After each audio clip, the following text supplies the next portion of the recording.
एक कथा भक्तमाल जी में आती है। एक भक्त थे, उनका नाम था धन्ना जाट। क्या नाम था? बड़ी मधुर कथा है धन्ना जी की। धन्ना जी की कथा ऐसे प्रारंभ होती है कि सामान्य से परिवार में धन्ना जी का जन्म हुआ। देखो, ये हरिप्रिय हैं, इनको हरि प्रिय थे, लेकिन इनकी भक्ति से फिर ऐसी स्थिति हो गई कि ये हरि को प्रिय लगने लगे। तो धन्ना जी के यहां एक संत पधारे। संत की शालिग्राम जी की सेवा। और छोटे बालक जो होते हैं वो संतों को या घर में कोई भी बड़े बुजुर्ग आए या कोई भी श्रेष्ठ जन आए, वो क्या करते हैं, कैसे करते हैं, मेहमानों को देखते हैं बैठ के। तो महात्मा जी अपने ठाकुर जी की सेवा करते और धन्ना जी जाके उनके पास में बैठ जाते। पहले जल से स्नान, फिर दूध से स्नान, फिर घी से, फिर दही से, फिर शहद से, पंचामृत स्नान करा के बढ़िया इत्र लगा के ठाकुर जी को उर्द पुंड तिलक लगा करके माला तुलसी पधरा के विराजमान कर दिया। धन्ना जी को इतनी अच्छी लगी ये सेवा, रोज बैठ जाते, पूरी रात रोते, अपनी माँ से कहते मैया ये सुबह कब होगी। क्यों? वो सुबह होते ही बाबा के पास जाऊंगा, उनकी सेवा देखूंगा कैसे करते हैं। तो धन्ना जी रोज सेवा देखते, बड़े खुश होते। जैसे महात्मा का जाने का समय आया, धन्ना जी बिखर गए। कहां जा रहे हो आप? बोले बेटा अब हो गई हमारी सेवा पूरी, अब हम जा रहे हैं, फिर आएंगे कुछ साल बाद। धन्ना जी बोले तो आप चले जाओ, इनको छोड़ जाओ यहीं पे, ये ठाकुर जी यहीं रहे आए, मैं इनकी सेवा करूंगा।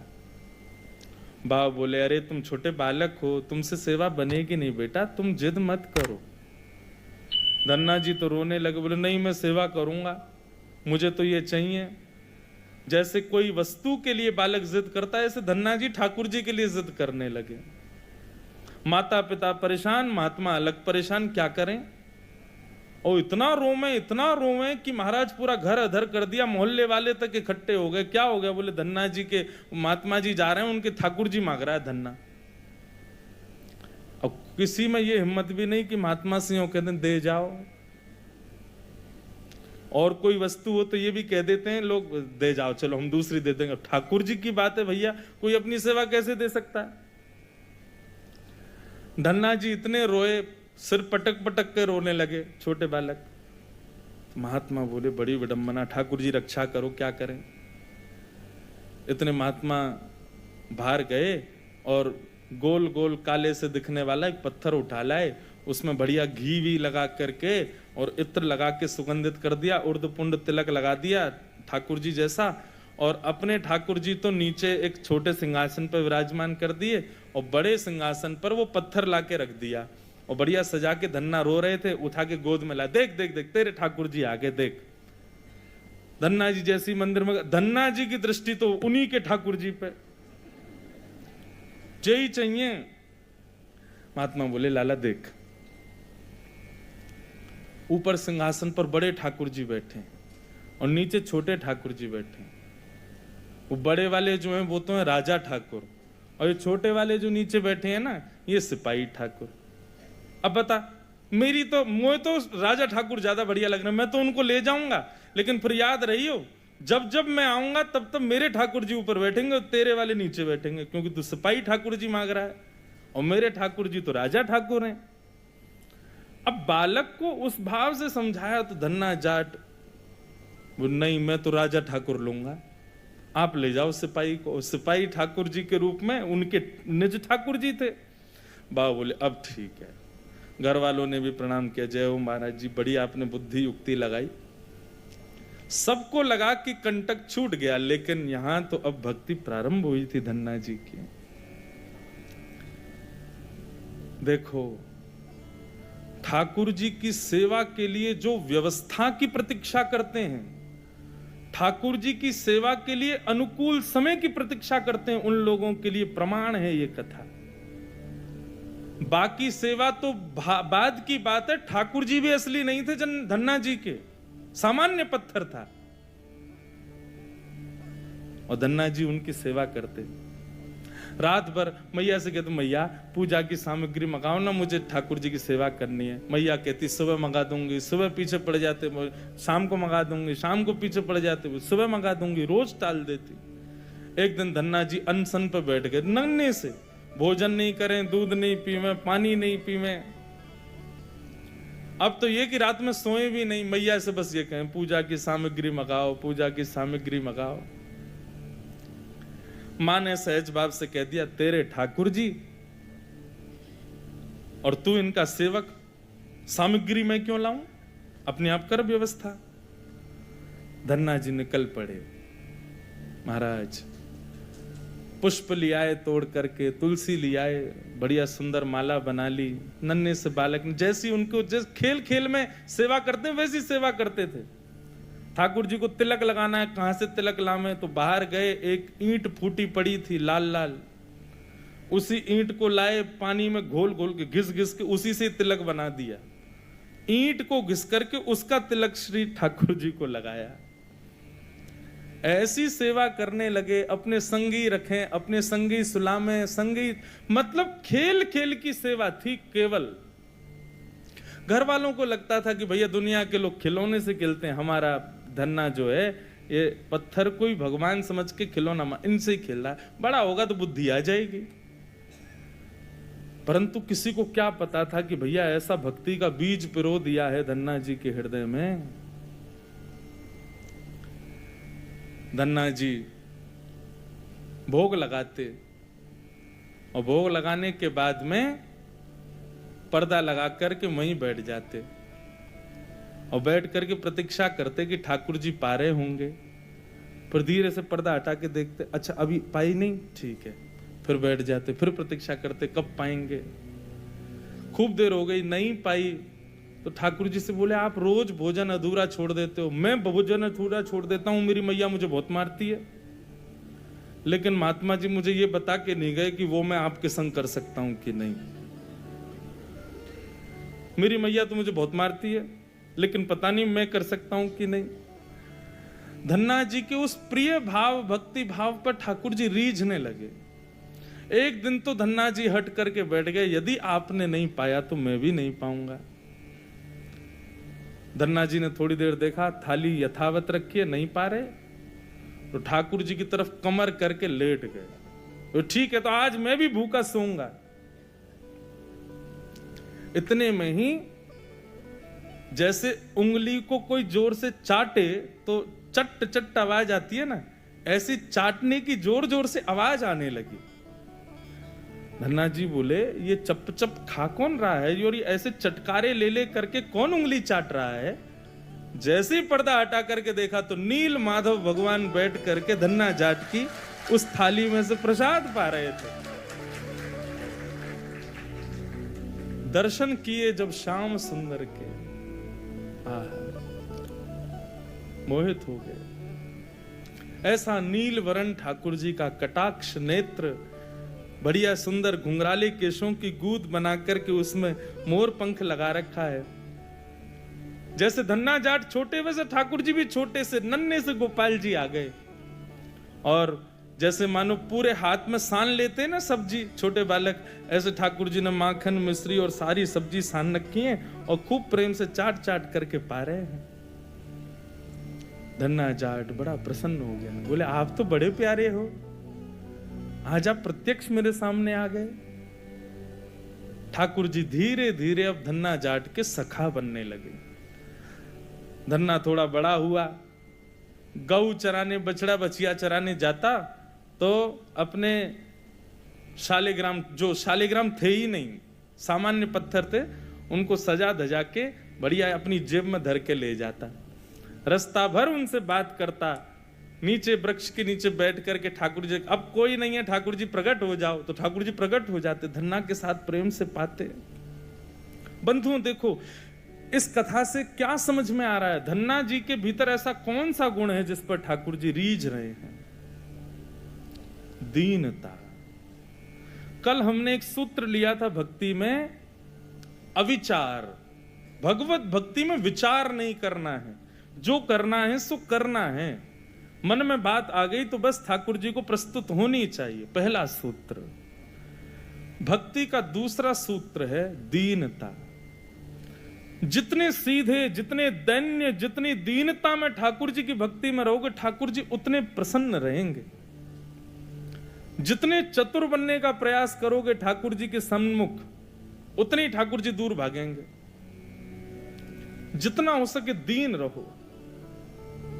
ठाकुर जी की भक्ति में किसी भी प्रकार की चतुराई नहीं होनी चाहिए। दीन। धन्ना जी उन्हीं ठाकुर जी को लेकर के चले गए। ठाकुर जी आज बोले, धन्ना तू तो मेरी बड़ी सेवा करे, पर मेरो भी मन करे कि मैं भी तेरी सेवा करूं। सब लोग इधर देखो, कथा सुनो। धन्ना जी बोले, ठाकुर जी ये उचित नहीं है। आप भगवान हो, आप एक ईश्वर तत्व हो, आपकी सेवा हम करें अच्छा लगता है, पर आप हमारी सेवा करो, ये कहां की शोभा है। ठाकुर जी बोले, नहीं धन्ना हम तो तुम्हारी सेवा करेंगे, हमें बताओ हम क्या करें। और भैया ये भक्ति, ये भक्त भगवान वाली बात थोड़ी है। यहां तो सखा हैं, आप हमारे सखा हो, हम आपके सखा। सखा तो आपस में मिल बांट के सब काम करें। बता भैया धन्ना हम क्या करें। धन्ना जाट बोले, तो फिर एक काम करो, आप हमारी गैया चराओ। ठाकुर जी बोले, ये तो हमारे जन्म जन्म को काम है, ये तो हम बड़ी निपुणता से करेंगे। और बंधुओं यही होता, धन्ना जाट अपने घर से गैया लेके जाता और वन में जाकर के ठाकुर जी को जैसे ही बाहर पधराता, इतने में वृक्ष के पीछे से ठाकुर जी आ जाते और ठाकुर जी कहते, धन्ना अब तू जाके आराम कर, हम गैया चरा देंगे। और सारी गैया ठाकुर जी चराते। शाम का समय जब होता तब धन्ना जी जाते और जाके ठाकुर जी को दोबारा अपनी जेब में रख के गैया लेके आ जाते। एक दिन वो महात्मा आ गए जो धन्ना जी को वो पत्थर दे के गए थे। जैसे ही घर पे आए तो धन्ना जी लेटे थे। महात्मा आके बोले, और बताओ भाई धन्ना सब ठीक? अरे गुरुजी आए, गुरुजी जय हो, गुरुजी प्रणाम आपके चरणों में। और बताओ वो कहाँ हैं तुम्हारे राजा भगवान? बोले, भगवान तो गैया चरावे गए हैं अभी। ये समय तो गैया चराने का है ना, गैया चरावे जामे वो रोज। महात्मा बोले, देखो कुछ भी बोलता है, ये अभी बालक ही है, छोटा ही है अभी। माता पिता ही बोले, कहाँ बताएं, ऐसी या की सोच है, गैया ने छोड़ आवे, पता ना कहाँ शाम को ले आवे उन्हें। अरे गुरुजी ये लोग मानते नहीं है मेरी बात। भाई सब लोग विराजमान हो जाओ बस, हाँ बैठ जाओ। क्या बता रहा था मैं? हैं? हाँ गैया चरावे जावे। गुरुजी बोले, तो फिर वो शिला कहाँ है जो हमने तुमको दी थी? बोले, उन्हीं की तो कह रहा हूं गुरुजी, वो गैया चराने गए। गुरुजी बोले, ये तो कुछ भी कह रहा है। नहीं नहीं गुरुजी आप विराजो, मैं आपको एक एक बात बताऊं। और उसने सारी बातें बताई। ठाकुर जी कैसे चटकारे लेके भोजन करते हैं, क्या क्या उससे बातें करते हैं, कैसे उसके संग खेलते हैं, कैसे उसकी पिद्दी पे चढ़ जाते हैं, वो ठाकुर जी की पिद्दी पे चढ़ जाता है। ऐसा मधुर भाव वो प्रस्तुत करे और गुरुजी बैठ के सुनते जाएं। बोले कि इतनी बड़ी बड़ी बातें झूठ में तो नहीं बोल सकता। बोले, गुरुजी मुझे पता है, माता पिता की तरह आप भी मुझ पे भरोसा नहीं कर रहे हो, आपको नहीं विश्वास, चलो मैं दिखाऊं आपको। अभी मेरे ठाकुर जी गैया चरा रहे हैं। गुरुजी को लेकर के वन में गया तो वन में गैयाएं चर रही थी। बोले, कहाँ है तेरे ठाकुर जी? अरे देखो वो दोहरी गैया के पीछे पीछे हाँक रहे हैं, वाकू पीछे पीछे चल रहे हैं वाक्य, देखो ठाकुर जी दिख तो रहे। गुरुजी बोले, हमको नहीं दिख रहे। धन्ना जी दौड़ के ठाकुर जी के पास गए। बोले, मेरे गुरुजी आए हैं, उनको दिख जाओ। भगवान बोले, उनको नहीं दिखेंगे हम बस तुमको ही दिखेंगे, तुम्हारे सखा हैं, तुमको दिखेंगे, सबको थोड़ी दिखेंगे। अरे भैया ऐसा मत करो।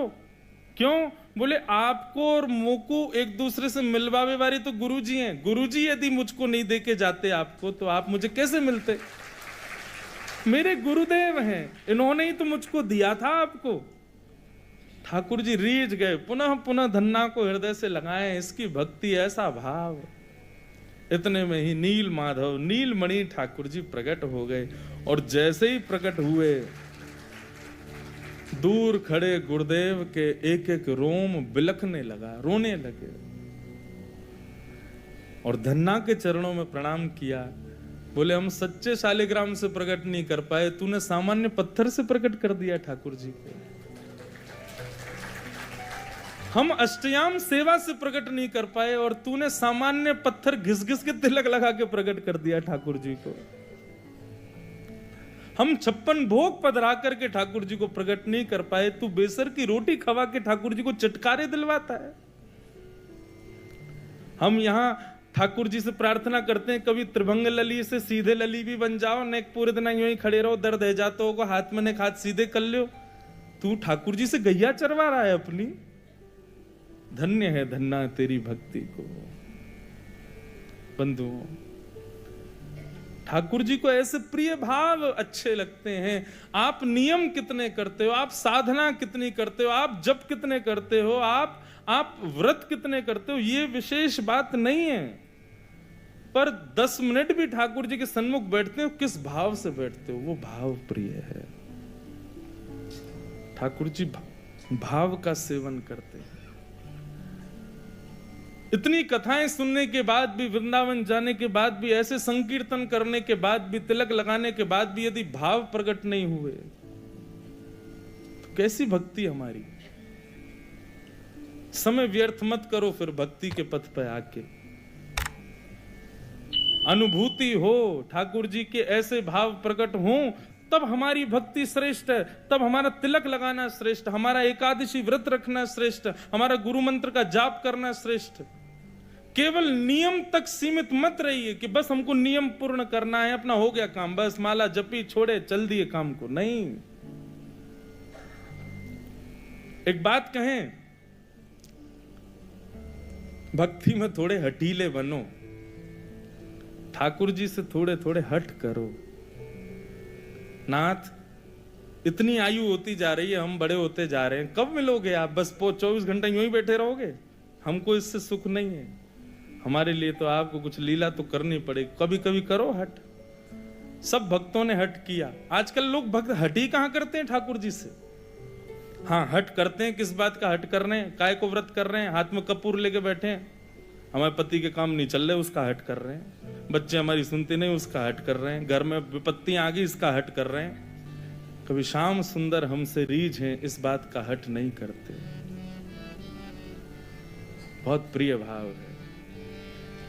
श्याम सुंदर सदा हमको प्यारे रहे, हम उन्हीं के रहे, वो हमारे रहे। श्याम सुंदर सदा हमको प्यारे रहे, हम उन्हीं के रहे, वो हमारे रहे। श्याम सुंदर सदा हमको प्यारे रहे, हम उन्हीं के रहे, वो हमारे रहे। श्याम सुंदर सदा हमको प्यारे रहे, हम उन्हीं के रहे, वो हमारे। मोह माया की नदियाँ बही जा रही, मोह माया की नदियाँ बही जा रही, मन की ममता को खींचे चली जा रही, मन की ममता को खींचे चली जा रही, मन की ममता को खींचे चली जा रही, मन की ममता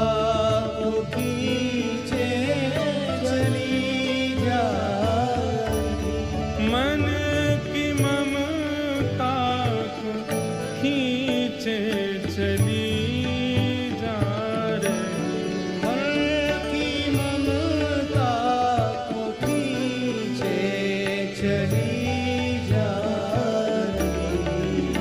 हम भंवर में रहें या किनारे रहें, हम उन्हीं के रहें, वो हमारे रहें। श्याम सुंदर सदा हमको प्यारे रहे, हम उन्हीं के रहे, वो हमारे रहे। हम उन्हीं के रहें, वो हमारे रहें। हम उन्हीं के रहे, वो श्री राधा रमण लाल की।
एक नियम बना लीजिए अपना।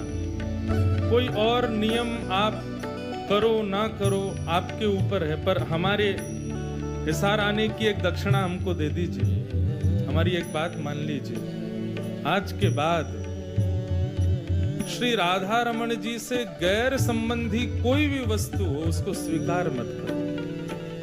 चाहे वो संबंध हो, चाहे वो भोजन हो, चाहे वो देखने की वस्तु हो, चाहे वो पान की वस्तु हो, चाहे वो ग्रहण पहनने की वस्तु हो, सब उस में बस ये भाव रख लीजिए, बस ठाकुर जी से संबंधी है तो हमारी है, नहीं तो हमारी नहीं। तजोरे मन हरि विमुखन को संग, जाके संग कुमति उपजत है, पड़त भजन में भंग। तजोरे मन हरि विमुखन को संग। वस्त्र ऐसे पहनो कि सब कहें कि हाँ भक्त है ठाकुर जी का। प्रसाद वही पाओ जो ठाकुर जी को निवेदित हो, देखो वही जो ठाकुर जी से संबंधी हो, सुनो वही जो ठाकुर जी के संबंध को प्रकट करता हो। हर वस्तु भगवत संबंधी स्वीकार करेंगे, ये नियम बना लीजिए। फिर भले ही आप व्रत ना भी कर पाओ चलेगा, फिर भले ही आप बाकी नियम ना भी कर पाओ चलेगा, परंतु इस नियम को स्वीकार करो।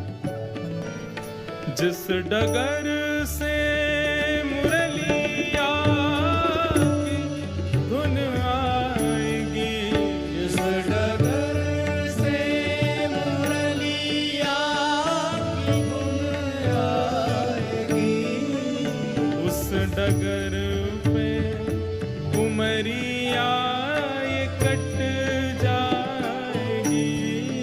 उस डगर पे उमरिया कट जाएगी। इस भाव का मतलब यही है, जिस पथ पर, जिस रास्ते में, जिस डगर में, जिस जीवन में कृष्ण संबंधी सब कुछ है, वहीं हम अपना जीवन व्यतीत करेंगे। बस जहां कृष्ण संबंधी चर्चा नहीं, कृष्ण संबंधी वस्तु नहीं, वहां नहीं रहना हमें। दर्शन को नैना तपे, वचन सुनन को कान, ओ मिलवे को हियरा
जिस डगर से मुरलिया की धुन आएगी, जिस डगर से मुरलिया की धुन आएगी, उस डगर पे उमरिया कट जाएगी, उस डगर पे उमरिया कट जाएगी, उस डगर पे उमरिया कट जाएगी, उस डगर पे उमरिया कट जाएगी।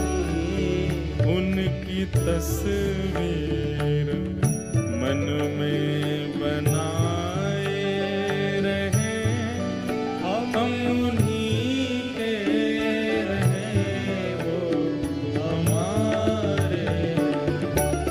श्याम सुंदर सदा हमको प्यारे रहे, हम उन्हीं के रहे, वो हमारे रहे।